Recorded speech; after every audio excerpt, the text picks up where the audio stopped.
Speeding on the highway, Maria hit a construction zone, tried to drift away, but fell into the Bionic thug's nightmare. Subtitles. Maria had no alternative but to give the man with the robotic leg a cake, successfully making him tumble over, and her face coincidentally ended up in the same cloud of smoke as Styx when the smoke bomb was thrown in. They scrambled out, finally recognizing Maria's face, while that hateful dude got to work with no mercy, turning her minions into target practice. Maria couldn't handle bloodshed, and back at the base, she discovered Gus was the mastermind behind it all. She had prevented her brother from joining, which led Gus to push back in frustration.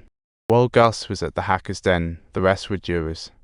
On that day, they learned of shipping 10-neural pulse amplifiers tempting. To succeed in the heist, they asked the hacker for routes in time, only to get a $1 M demand. Earned some bragging rights for her team. Hayhead gritted her teeth and agreed, but it still left her feeling a little uneasy inside. Maria turned hostile, warning Gus. Despite Hayhead killing for her, she couldn't accept the horrifying truth. Gus had no interest in listening to good advice. Growing up in the shadow of her two sisters pressed down on her. Now she wanted to do something earth-shattering. Meanwhile, the police were investigating the supercar incident and found a footprint inside the vehicle. News revealed it was a Bionic with a robotic leg. Police monitored Hayhead's moves closely. Subtitle. They found Maria was close to him, so police soon suspected her and investigated a recent car crash. Subtitles. They soon found clues. The crash was at 1:45 a.m., yet her call came earlier. Subtitle. The police had reasonable suspicion of her. Meanwhile, Bionic Company eagerly gave Maria 3 chances to capitalize on the hype. Maria couldn't wait to have a fair competition with her sister, and during training, Detective Gale found Gus had Hayhead's tattoo on his wrist. Meanwhile, the two sisters were secretly competing on the track, and when Gabai crossed the finish line first, Maria was fuming. The sisters ended up in a big argument, with Gale getting kicked in the commotion. She pulled out her badge and tried to ask Maria about the accident. Furious, Maria completely ignored Gale's questions, forcing her to show the accident footage to Maria's family. The early emergency call seemed premeditated, justifying police suspicion.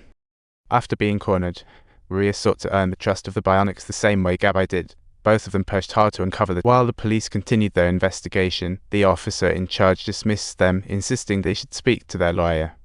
Gabai checked the emergency call recording for leads. They competed on the same day. Gabai firmly set a new world record of 16.78 m, and Maria, not to be outdone, hit 17.67 m. She became the new record holder, while the third competitor was disqualified for abnormal readings. The next up was the epic showdown between the sisters. After Gabai broke the record, Maria surged ahead of her sister, only to realize as clearly that she had outdone her. The hacker had quickly decrypted the delivery time, but Gabai was too cocky, and her pulse data fell. Competing in such a state was impossible, but she still stepped onto the field. Maria tried to persuade her, but was stumped by her reply. Gabai decisively took on her final jump, pushing herself past her limits. She leaped beyond Maria's score, only to find that buying a used car became quite the budget issue. Don't worry. Check Don's used car section for affordable cars and subsidies. Click the bottom left to learn more. It's just that simple. Gabai suddenly collapsed. The crowd cheered.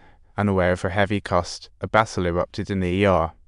Gabai's pulse amplifier completely broke down its interface with the motion cortex, putting her out of the remainder of the competition. In despair, she sought insane revenge on Maria, and when Maria came to visit her, Gabai played the recording for her.